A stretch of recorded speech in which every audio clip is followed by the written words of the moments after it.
Vamos a continuar con las clases, con nuestras clases de gastroenterología. Ahora vamos a avanzar el tema de esofagitis cáustica, que es un tema muy importante que ustedes deben tomar mucha atención en la clase de hoy. La esofagitis cáustica o lesiones producidas por cáustica se define como un proceso patológico que ocurre por la ingesta de una sustancia de tipo cáustico, ya sea esta ácida o álcali, y puede ser en forma accidental o con fines suicidas, ¿no? Acá observamos una imagen del esófago, ¿no? Desde la boca, parte de la faringe, el esófago, el estómago, el antro y parte del duodeno. Las lesiones que se producen por sustancias cáusticas empiezan desde la ingesta misma de la sustancia, ¿no? Y van quemando prácticamente el tubo digestivo, de acuerdo a diversos factores que vamos a mencionar más adelante.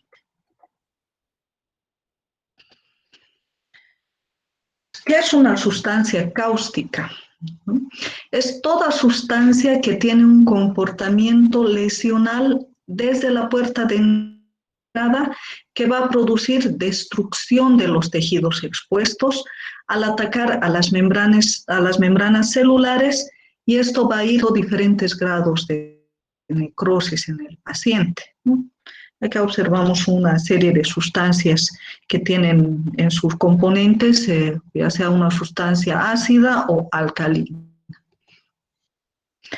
¿Qué es lo que sucede? Tras que se ingiere la sustancia, va a dañar a la mucosa, ¿no? Va a atacar inicialmente a la membrana celular y posteriormente, dependiendo de varios factores, va a penetrar las diferentes capas del esófago e incluso puede provocar perforación.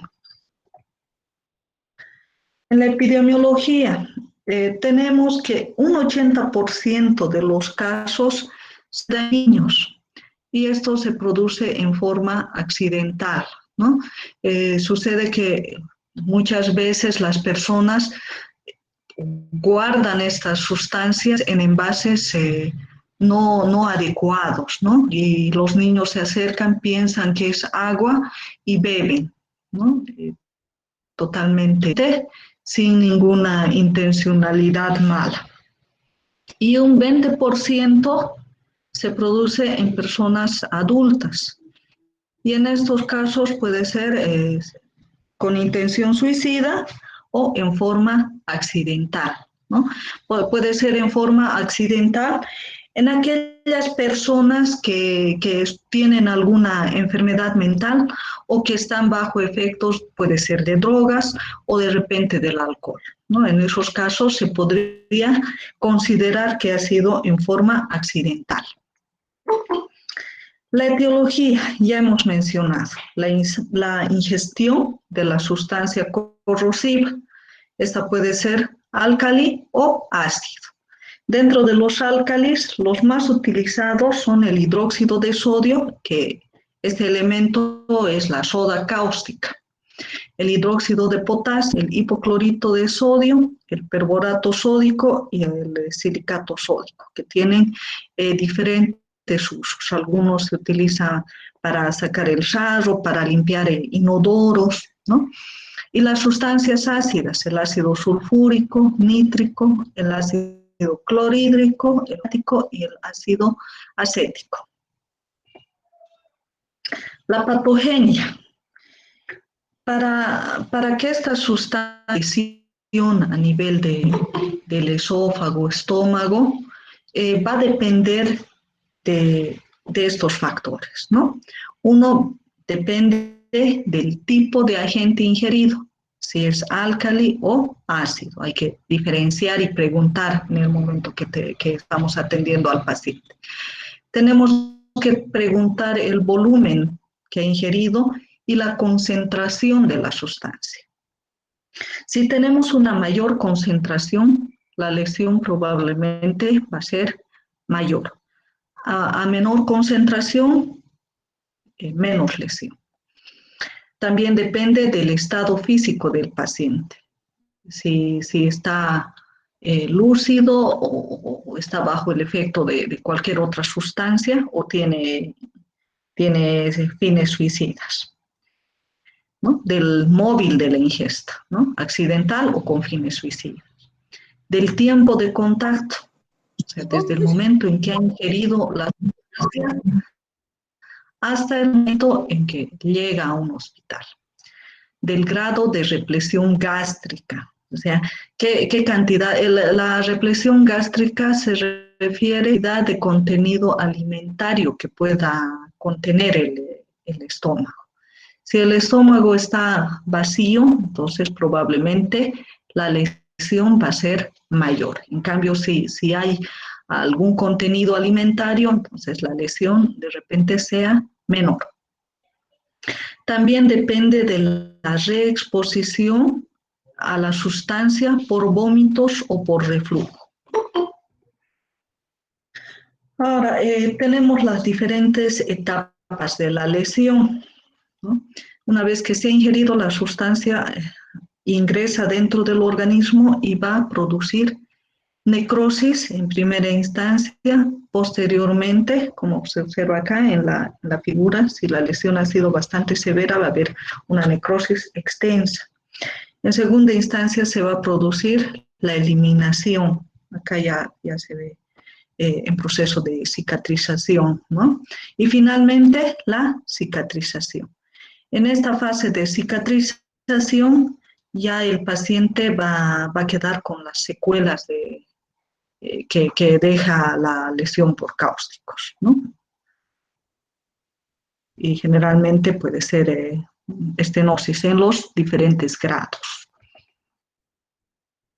Las sustancias alcalinas, los álcalis, tienen caracteres que permiten que las personas toleren con mayor facilidad en relación a las sustancias ácidas, ¿no? Sustancias álcalis tienen las siguientes características físicas. Son sustancias inoloras, o sea, no tienen ningún tipo de olor y no tienen sabor, son insípidas. Por eso es que muchas veces los niños se ingieren en mayor cantidad. Va a presentar una penetración rápida y profunda a los tejidos. Va a disolver la capa de lipoproteínas de las células y produce una necrosis de licuefacción y posteriormente saponificación de la mucosa. Entonces, esas son las características de la lesión por álcalis. Entonces, ¿qué sucede? La persona ingiere la sustancia, inicialmente va a haber una reacción inflamatoria, dependiendo de las características de la sustancia, que puede ser leve o severa. Posteriormente va a producir la formación de trombos vasculares. El desprendimiento de estos trombos vasculares va a producir úlceras necróticas. Estas úlceras en muchas ocasiones pueden sufrir colonización bacteriana, ¿no? Se infectan.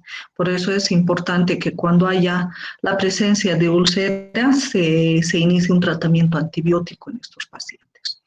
O en su defecto puede producir una complicación como es la hemorragia, ¿no? Posteriormente pasa esta etapa, se va provocando la regeneración epitelial, donde va a haber una acción fibroblástica, va a haber una colagenización reparativa de todo el epitelio del esófago y finalmente va a haber una fibrosis que va a ser la causante de la estenosis esofágica. Aquí ya se define el tipo de lesión del paciente. Ahora, cuando hay hemorragia, ¿no? Por las úlceras necróticas, muchas veces puede incluso perforarse. En estos casos, ya cuando hay perforación de una víscera hueca, dependiendo del tamaño, de la dimensión de la perforación, el tratamiento va a ser quirúrgico. Los ácidos tienen un comportamiento lesional diferente, ¿no? Los ácidos tienen la característica de tener un sabor y olor bastante desagradable. Por estas características físicas van a inducir reflejos de tipo protector. Uno siente un olor desagradable y nuestro organismo de por sí rechaza. Y más aún cuando el sabor es desagradable, inclusive podemos eliminar la sustancia. Entonces, generalmente estas sustancias se ingieren en menor cantidad. Más bien porque producen bastante lesión. Estas sustancias tienen menor poder de penetración, pero se extienden más que las sustancias alcalinas y afectan con mayor frecuencia al estómago. A nivel del antro es la mayor lesión que pueden producir las sustancias ácidas, ¿no? Si es que estas sustancias llegarían al duodeno, pasan el píloro, porque generalmente se induce un reflejo protector que va a producir la estenosis del píloro. Si por si acaso pasaría hacia el duodeno y ayuno y se absorbe, ¿no? Que es muy rara la ocasión que sucede esto, pueden absorberse y pasar al torrente circulatorio y ahí producir acidosis metabólica, ¿no? Necrosis tubular aguda, que puede llevar a una insuficiencia renal aguda en el paciente, muchas veces es irreversible, y necrosis de las glándulas suprarrenales. Estos pacientes en los que se absorba la sustancia cáustica tienen muy mal pronóstico y muchos fallecen, ¿no? Entonces es de mal pronóstico cuando hay absorción de estas sustancias. La patogenia de las sustancias ácidas, al igual que los álcalis, van a producir una reacción inflamatoria, dependiendo de la concentración y cantidad, puede ser leve o severa. Los ácidos van a producir necrosis de coagulación. Posteriormente, estas áreas de necrosis van a formar una escara protectora. Esta escara tiene un efecto corrosivo y las lesiones generalmente se producen en el antro. Entonces, la patogenia es un poco diferente en los ácidos y en los álcalis. La presentación clínica. En la presentación clínica tenemos tres fases se dan en un lapso de tiempo, ¿no? Tenemos la fase aguda, que inicia en el momento de la ingesta de la sustancia y va a durar hasta el 7º o 10º día, ¿no? En ese momento nosotros tenemos que ser muy minuciosos en elaborar la historia clínica. Tenemos que investigar la hora de la toma de la sustancia, el tipo de sustancia, la cantidad aproximada que haya ingerido. Hay personas que llevan el envase o la muestra de la sustancia que pueda haber ingerido su familiar, ¿no es así? Entonces, en esta fase, de acuerdo a las características que habíamos mencionado, cantidad, concentración, motivo de la ingesta y las otras características, va a depender la sintomatología. A mayor cantidad y menor concentración va a haber mayor lesión, ¿no? Y también influye el móvil de la ingesta, porque si tienen finalidad suicida, probablemente van a tomar en mayor cantidad. En ese sentido, hay que tomar en cuenta que estos pacientes, si han tomado una cantidad importante, van a venir al hospital con un cuadro bastante dramático. Acá se observa en la figura una persona con quemaduras por cáusticos que incluso le llega al pecho. Entonces, siempre hay que examinar si el paciente tiene lesiones a nivel de la boca, la mucosa oral, ¿no? Otra cosa que hay que observar es si es que presentan cialorreas, si tienen dolor intenso, ¿no? Entonces, los síntomas se pueden dividir en orofaringios los cuales van a ser la odinofagia, la cialorrea, que en estos casos es bastante importante, el edema de la lengua, el color de la lengua puede estar blanco, blanquecino, con áreas eritematosas, ¿no? Puede haber ulceración en la mucosa, la mucosa oral, ¿no? Tenemos también los síntomas laringios, como ser la ronquera, disnea, el estridor y la afonía, ¿no? No pueden hablar. Los síntomas esofágicos pueden presentar vómitos, disfagia, que es la dificultad a la deglución de alimentos, odinofagia, el dolor, y el dolor torácico. En este aspecto tienen que tener muy en cuenta que estas sustancias son corrosivas, están quemando por dentro el esófago, el estómago, entonces el dolor es bastante importante. Incluso el paciente se toca el pecho y puede ingresar con mucha ansiedad y angustia. Entonces es importante inicialmente el dolor. Otras manifestaciones sería el dolor abdominal, el enfisema subcutáneo en caso de que haya habido perforación de víscera hueca. Algunos pacientes entran en shock, ¿no? A veces el shock es de tipo neurogénico por el dolor importante que presentan. Pueden también presentar sepsis y angustia o una desesperación intensa. Esos son los síntomas predominantes en la fase aguda. Ahora, cuando la lesión es grave y está asociada a perforación, acá vemos una perforación en la imagen, estos pacientes que tienen lesiones graves tienen que entrar a una unidad de terapia intensiva, ¿no? Y si el paciente ha sufrido perforación, entonces será sometido a un tratamiento quirúrgico.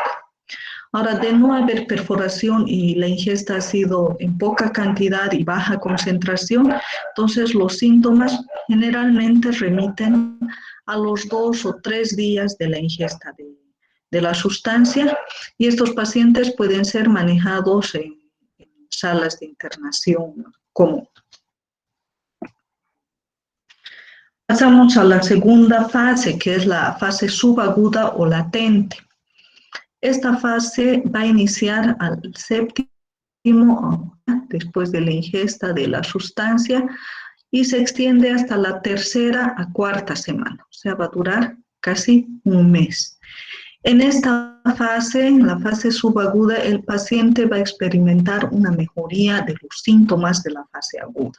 Va a desaparecer el dolor, la cialorrea, los vómitos, se va a sentir mejor y ya va a comenzar a tolerar la vía oral. Ya en esta fase podemos iniciar la vía oral en estos pacientes, porque en la fase aguda tenemos que mantenerlos NPO.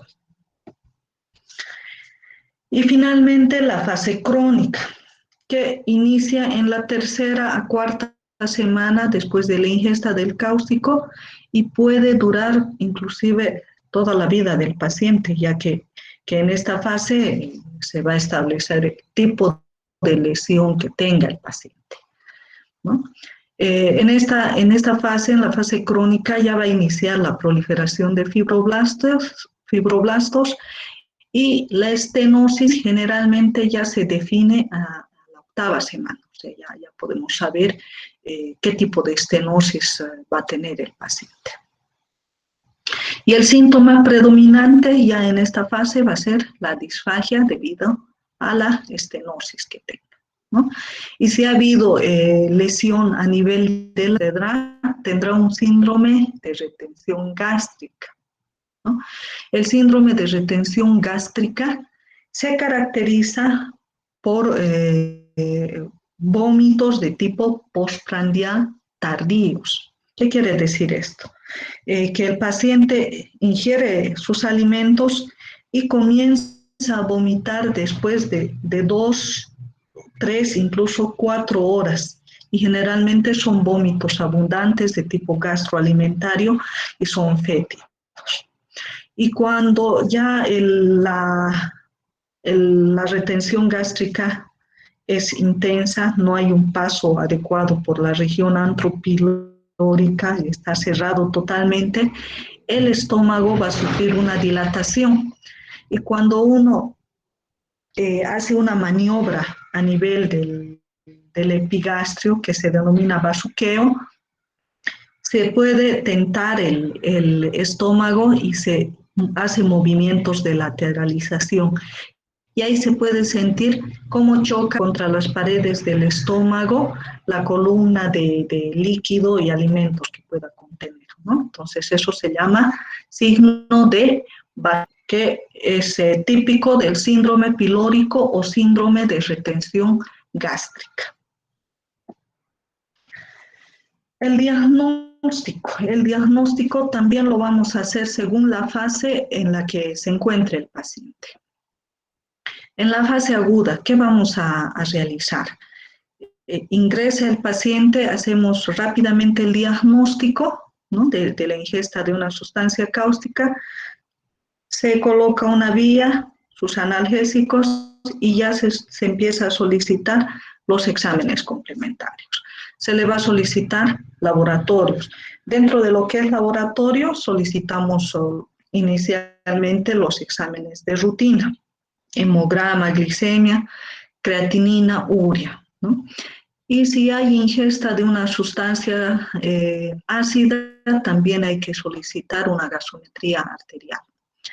Y en estos pacientes también vamos a solicitar electrolitos, ya que hay cialorrea y hay bastante pérdida de líquidos y electrolitos. Posteriormente vamos a solicitar radiografía de tórax y de abdomen, ¿no? ¿Para qué solicitamos en la fase aguda estas radiografías? Solicitamos para descartar que haya neumoperitoneo en estómago, perdón, en cavidad abdominal, o un neumomediastino, como se ve en esta figura. No sé, ¿sí? Esta es una radiografía de abdomen donde se ve claramente una imagen radiolúcida, que normalmente no debe existir. Esto es la presencia de aire en cavidad abdominal. Y es significativo de perforación de víscera hueca. Al igual que esta imagen radiolúcida, paralela al corazón, que nos está indicando que el paciente tiene un neumomediastino. Y también se solicita la endoscopía digestiva, una vez que hemos descartado perforación de víscera hueca. Si hay perforación, no hacemos endoscopía. El paciente va a un tratamiento quirúrgico. Si no hay, entonces se le realiza la endoscopía digestiva, la cual va a ser diagnóstica y también nos va a evaluar el pronóstico del paciente. Y es otra imagen donde se observa a nivel subdiafragmático aire, ¿no? Es una placa de tórax con una columna de aire subdiafragmático. Esto se llama de Joubert. Es otra imagen igual donde hay neumomediastinal. Esta es más significativa. La endoscopía. Entonces, se dice que la endoscopía se debe realizar cuando el pH es menor a 2 de forma precoz, o sea, con sustancias ácidas iniciamos en forma precoz, tiene una acción máxima en la primera hora para detectar las lesiones. Y cuando es una sustancia álcali con un pH mayor a 12, se realiza dentro de las 6 a 12 horas, ¿no? Ahora, existe un periodo crítico de la pared esofágica. ¿Qué quiere decir este periodo crítico? Es el periodo que se da tras la ingestión de las sustancias álcalis y se localiza entre el quinto y duodécimo día, ¿no? En este periodo puede haber perforación de víscera hueca. Esta es una imagen de un endoscopio. Esta porción que es el gastroscopio, tiene una camarita a través de la cual se observa el estómago y los diferentes segmentos del esófago y duodeno también. Ahora, la endoscopía tiene sus contraindicaciones en estos casos. Está contraindicada cuando el paciente tiene obstrucción de la vía aérea superior, cuando tiene signos y síntomas de perforación de víscera hueca, pacientes que están inestables hemodinámicamente, ¿no? El paciente tiene que estar con signos vitales estables para realizar este procedimiento. Y más aún si el paciente está en shock, es imposible realizar este procedimiento, ¿no? Entonces, esas son las 4 contraindicaciones para realizar una endoscopía digestiva alta.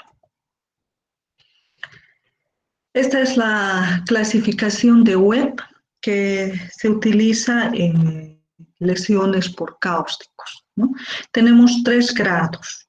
Un grado 1, donde va a haber edema e hiperemia que no son muy intensos, ¿no?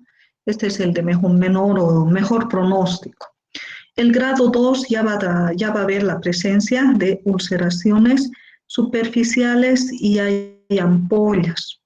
En el grado 1 también puede haber cambios en la coloración del esófago. Cuando no es muy severo, el esófago se ve de un color blanco nacarado, ¿no? Normalmente la mucosa del esófago es de un color rosa pálido, ¿no? En estos casos se observa con áreas blanquecinas, ¿no? Como estas áreas. Y el grado 3 ya se refiere a la presencia de úlceras profundas y también diferentes grados de necrosis. Esta es una imagen endoscópica donde se observa una perforación. Estas son imágenes también endoscópicas de lesiones por cáusticas, ¿no? Aquí se observa áreas de mucosa blanco nacarada, ¿no? Es una lesión amplia. Acá, con áreas eritematosas, ha habido un desprendimiento de la mucosa esofágica. Acá ya hay ulceraciones con sangrado, que igual no se observa prácticamente las áreas de la mucosa, ha habido una corrosión importante de la mucosa.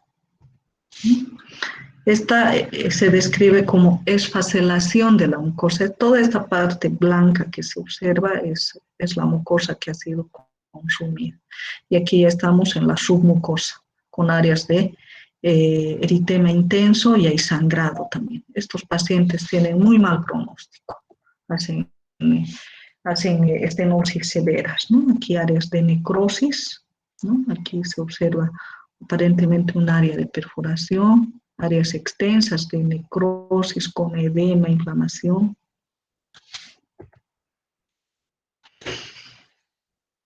También existe la escala de Sargar, que nos va a evaluar la severidad de las lesiones por sustancias cáusticas y nos divide en estos grados. 0 cuando no hay ninguna alteración en la endoscopía. Estos pacientes no tienen riesgo de estenosis. El grado 1 presenta edema y eritema de la mucosa, tampoco hay riesgo de estenosis. El grado 2A ya presenta exudados, erosiones y úlceras que son superficiales y muchas veces tienen hemorragias leves. Estos pacientes con úlceras superficiales, sangrado discreto, tampoco tienen riesgo de estenosis. Ya a partir del grado 2B, el 2B correspondería a úlceras circunscritas profundas y úlceras de tipo circunferencial. ¿Qué quiere decir esto? Que van a ocupar toda la circunferencia o una gran parte de la circunferencia del esófago. Estas ya tienen un riesgo de estenosis de un 50 a 70%. El 3A se caracteriza por áreas aisladas de necrosis poco extensas. Tiene un riesgo de 70% de estenosis. Y el grado 3B, donde va a existir de necrosis, estos pacientes en un 100% van a hacer una estenosis esofágica. Esos exámenes se solicitan en la fase aguda. En la fase subaguda, se pueden realizar estudios radiológicos contrastados según algunas escuelas. Sin embargo, otras escuelas, dicen que no tienen mucha utilidad en el diagnóstico, ya que en esta etapa todavía no se ha instaurado la lesión permanente. Como les había mencionado, a la 8ª semana recién se va a establecer el grado de estenosis. Entonces, muchas veces no son muy, muy precisas en el diagnóstico, puede modificarse. Entonces, algunos gastroenterólogos no lo realizan, ¿no? Pero sí es importante repetir una endoscopía digestiva para ver la evolución de las lesiones que tiene el paciente. Y finalmente, en la fase crónica. En la fase crónica ya se debe solicitar una serie esófago-gastroduodenal, ¿no? Que es el estudio contrastado del esófago, del estómago, y ¿no? se realiza con bario. Esta coloración blanquecina que se ve es por el contraste, por el medio de contraste que es el bario. Entonces se realiza este estudio y se va a clasificar según el tipo y según la variedad. Según el tipo de estenosis, se clasifica en 3. El tipo 1 va a ocupar el tercio superior, una estenosis del tercio superior del esófago. El tipo 2 y una estenosis del tercio medio, aquí se observa mejor. Y en el tipo 3 va a estar afectado el tercio inferior. Y según la variedad, tenemos una variedad anular, tubular y total, ¿no? La anular sería un área pequeña, que es más fácil de resolver. La tubular sería esta, ¿no? Y el total cuando todo el esófago está afectado por la estenosis, ¿no? Aquí se observa el esófago proximal, medio y distal, ¿no? Una estenosis importante del tercio medio. Aquí dilatación de la parte inferior y el tercio medio está afectado. Esta es una afectación, una estenosis del tercio inferior.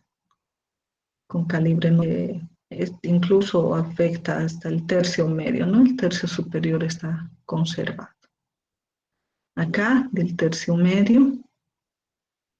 Y esta sería una estenosis prácticamente total. Aquí es un pequeño segmento que tiene también estenosis, pero es o menor en relación al resto del esófago, de la estenosis esofágica. El tratamiento. El tratamiento es importante que ustedes, una vez que ingrese el paciente o diagnostiquen esta lesión, manejen bastante bien la fase aguda. Esta parte es la que me interesa que ustedes conozcan, ¿no? Como médicos que inicialmente podrían recibir estos casos. En la fase aguda vamos a indicar NPO, nada por vía oral. Le suspendemos la vía oral al paciente. Vamos a realizar tratamiento del dolor. Ya les había mencionado que el dolor en estos pacientes es bastante intenso, entonces hay que darle analgésicos. El que le calme el dolor. Si la dipirona le calma, la dipirona en horario. Si no calma con dipirona, vamos escalando los analgésicos. Se utilizará ketorolaco, se utilizará tramadol, incluso pueden utilizar morfina. Tratamiento antibiótico vamos a hacer en el grado 3. En el grado 1 y 2 generalmente no se realiza tratamiento antibiótico. Y el tratamiento antibiótico tiene que cubrir gram positivos, negativos y anaerobios, ¿no? Se debe realizar manejo del desequilibrio hidroelectrolítico, ¿no? Hay que hacer un buen manejo de líquidos y electrolitos en estos pacientes. Hay que darle el aporte que requieren más las pérdidas que pueden presentar. Y la solución de elección es el Ringer lactato. Hay que hacer manejo de la ansiedad, se puede utilizar cualquier tipo de ansiolíticos, ¿no? Se puede utilizar midazolam para calmar la ansiedad en estos pacientes o diazepam según la dosis que tolere. Corticoterapia parenteral. En cuanto a la corticoterapia, se ha visto que cuando la lesión es predominantemente esofágica o gastrointestinal, no tienen ninguna mejorar ni van a ejercer ningún tipo de acción preventiva para la estenosis que pueda presentar el paciente. Entonces, si el paciente no tiene manifestaciones otorrinolaringológicas o respiratorias, no se debe utilizar corticoides por vía parenteral. Pero si el paciente está con laringitis, faringitis, disfonía, entonces ahí sí es de utilidad. Se puede utilizar corticoides por vía parenteral, la dexametasona, hidrocortisona, betametasona, de acuerdo al criterio del médico o del corticoide que disponga, pero no por vía oral, todo es parenteral. Dilatación profiláctica. ¿Será que se hace dilatación profiláctica en la fase aguda? En algunas escuelas, algunos gastroenterólogos piensan que puede ayudar a prevenir la estenosis. Sin embargo, es bastante cuestionada y la mayoría no lo realiza. Entonces, yo pienso que hacer una dilatación es de repente poner en riesgo al paciente de una perforación. Entonces, yo pienso que es mejor no hacerla. Y cuando diagnosticamos perforación, ya sea a nivel del esófago o a nivel del estómago o del esófago abdominal, el tratamiento es quirúrgico, de acuerdo a la dimensión de la perforación. En la fase subaguda, el paciente, como había mencionado, en esta fase ya va a tolerar los alimentos. Hay que ir restaurando la alimentación. Inicialmente le daremos líquidos y de ahí vamos progresando la dieta de acuerdo a la tolerancia del paciente y también de acuerdo al grado de lesión que pueda tener, ¿no? Puede ser que le demos dieta licuada, ¿no? Entonces eso se evalúa de acuerdo al tipo de lesión que tiene el paciente. Nuevamente, algunos proponen la dilatación temprana en los casos severos. Sin embargo, igual en esta fase sigue siendo cuestionada, ya que las lesiones no se han establecido todavía, ¿no? Y finalmente en la fase crónica, en esta fase ya es la fase de las complicaciones, de las estenosis o del síndrome de retención gástrica, ¿no? Cuando tenemos una estenosis esofágica, se va a realizar dilataciones esofágicas, ya sea con dilatadores o balones. Estos elementos que ustedes ven acá son dilatadores que van aumentando de calibre, se mide por French. El de mayor calibre más o menos tiene un diámetro de 2 centímetros. Y se va introduciendo los dilatadores mediante endoscopía. Se inicia con el más delgado y se va progresando hasta ser con el más grueso o de acuerdo al criterio del endoscopista. Y acá observamos los balones que igual se utilizan para dilatación esofágica, de la misma forma se hace mediante endoscopía, ¿no? Acá se observan una figura donde se va realizando las dilataciones.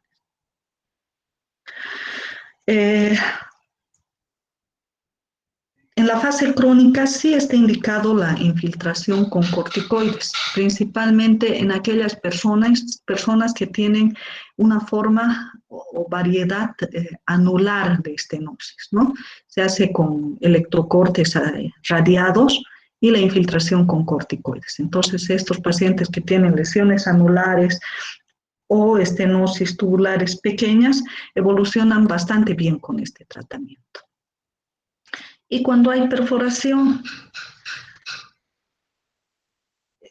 cuando hay perforación, el tratamiento puede ser conservador o quirúrgico, ¿no? El tratamiento conservador se realiza cuando la circunscrita con tránsito adecuado, ¿no? Si no presenta contaminación del mediastino y la pleura, y si no presenta signos de sepsis, ¿no? En estos casos, entonces, podemos mantener observación y ir evaluando al paciente. Sin embargo, si el paciente ya tiene neumotórax, enfisema mediastinal con o sin derrame, si tiene sepsis, shock o falla respiratoria, ya una vez estabilizando al paciente, se realiza un tratamiento quirúrgico. Y eso sería todo en la clase de hoy, que es sobre lesiones producidas por sustancias cáusticas. Si ustedes tienen alguna duda o pregunta.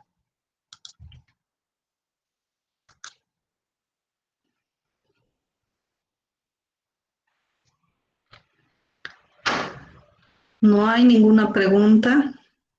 Doctora, buenas noches. Una preguntita. Las personas que toman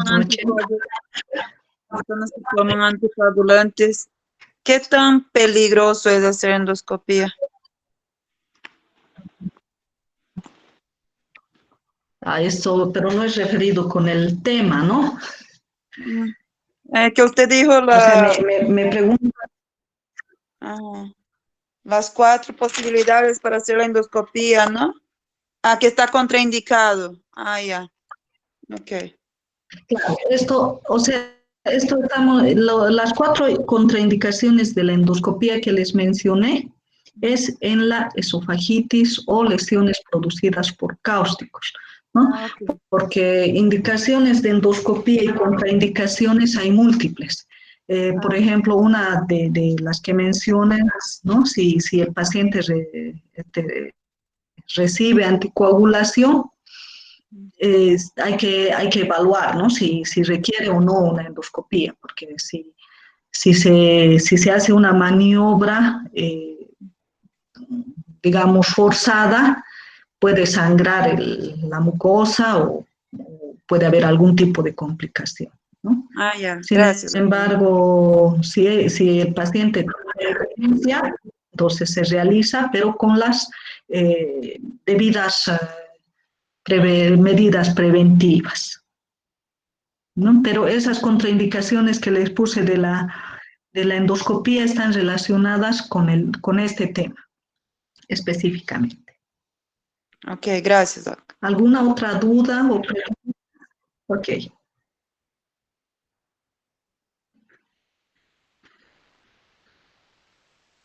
Bueno, parece que han entendido bastante bien, eso espero.